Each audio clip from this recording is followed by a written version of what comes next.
The summary of it.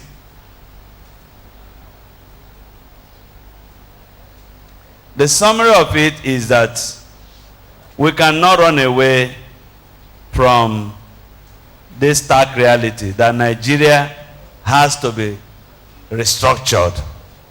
Whether it is the restructuring that gives more powers to states or a return to the regional arrangement of the past, or the restructuring that allows parts of the country that want to go and stand as independent nation. Whatever that restructuring means, we must not run away from it.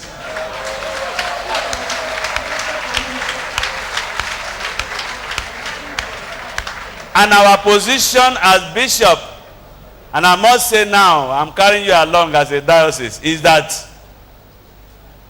if we continue to pretend that all is well, we will keep bleeding profusely. And very soon, there might be nothing called Nigeria. Instead of our killing ourselves under the pretext of remaining one indivisible nation. Some people say Nigeria's unity is non-negotiable. I want to say it is negotiable.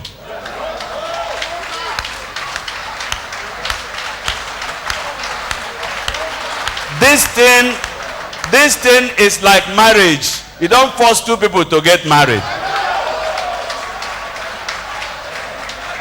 We have been forced into a marriage that is hurting us.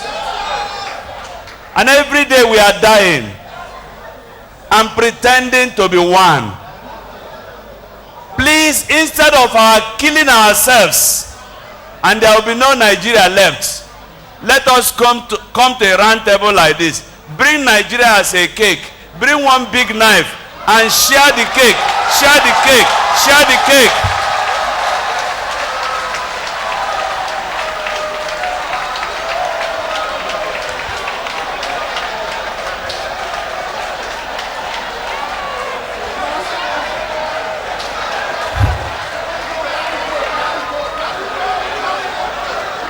Praise the Lord. I believe that if Nigeria is restructured, we will develop better. I believe that if Nigeria is restructured, we will respect one another. So let us not pretend to be one when we are not one. Can two work together except they be agreed?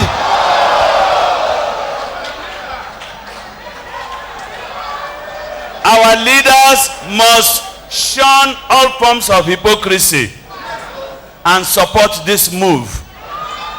From the architecture of this problem, those waiting for the agitation to go away may wait forever.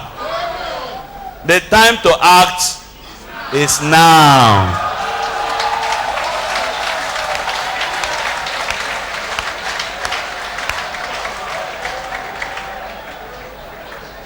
We also wrote something on the continued marginalization and trampling of the rights of Christians in this country. It is so bad. And one of such recent marginalization and trampling of our rights, maybe Veneblaka will tell us better, is a subtle removal of CRK from the curriculum of our national examination bodies, like NECO. We must speak up as Christians, and those of our members who are in strategic position must not keep quiet. If you are removing CRK, remove Islamic religious studies, remove Arabic studies, remove ATR. Everything that has to do with religion, remove it. You don't remove one because you want to give advantage to the other. That is unacceptable to us, and we will resist it as people of God.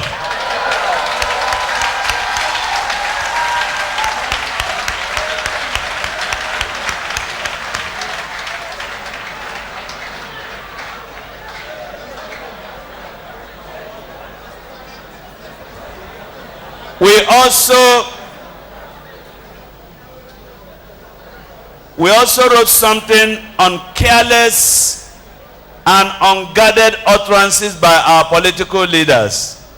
Much of the tension in this country is caused by what our leaders are saying. When a governor will say, I will not guarantee the safety of a Christian who eats during Ramadan, that governor is careless, irresponsible, and does not deserve that public office. Because when we are fasting, we are not compelling other people to fast. So why should Christians not have liberty to eat? Because other people are fasting. That is an irresponsible utterance by a governor. And it is not helpful to this nation. Our leaders are known to make volatile statements.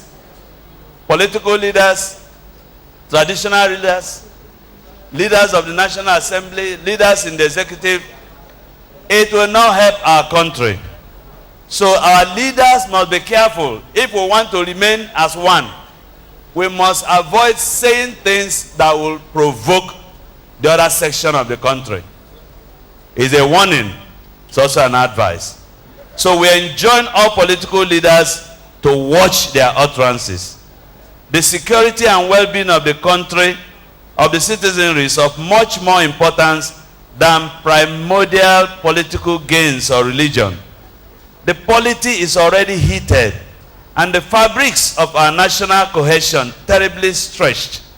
The careless utterances by our leaders in the guise of defense of ethnic, political, and religious interests is enough fire to set the nation on the path of self-induced conflagration with telling consequences.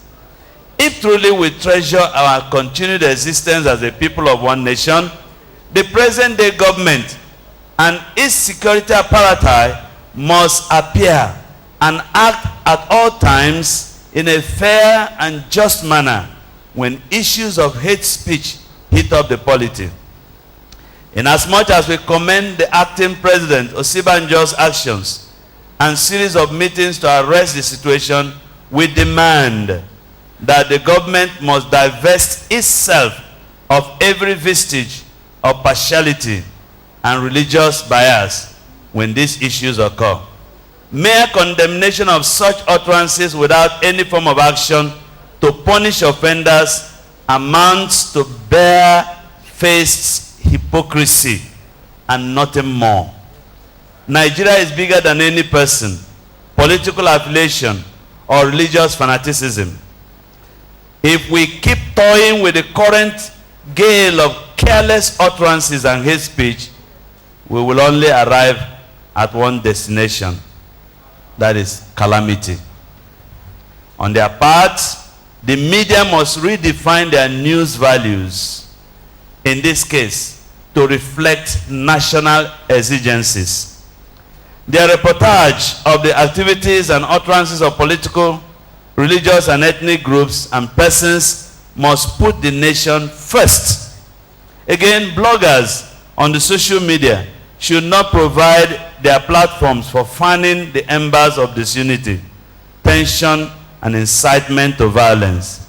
We must all remember the Rwandan genocide of 1994, the Kenyan election crisis of 2007, and the Nazi atrocities in the Second World War. These all share one thing in common: hate speeches and careless utterances by leaders. In summary, our position on the state of our dear nation is that our leaders, and indeed the citizenry, must imbibe a culture of discipline in all we do to solve our myriad of problems.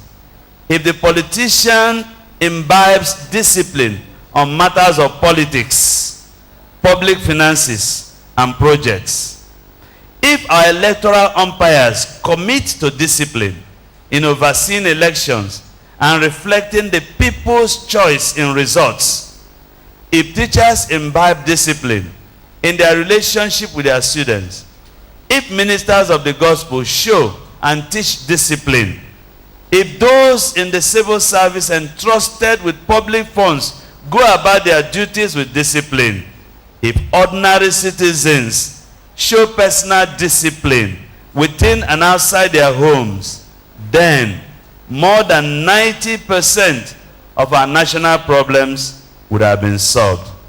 A nation without discipline is dead on arrival.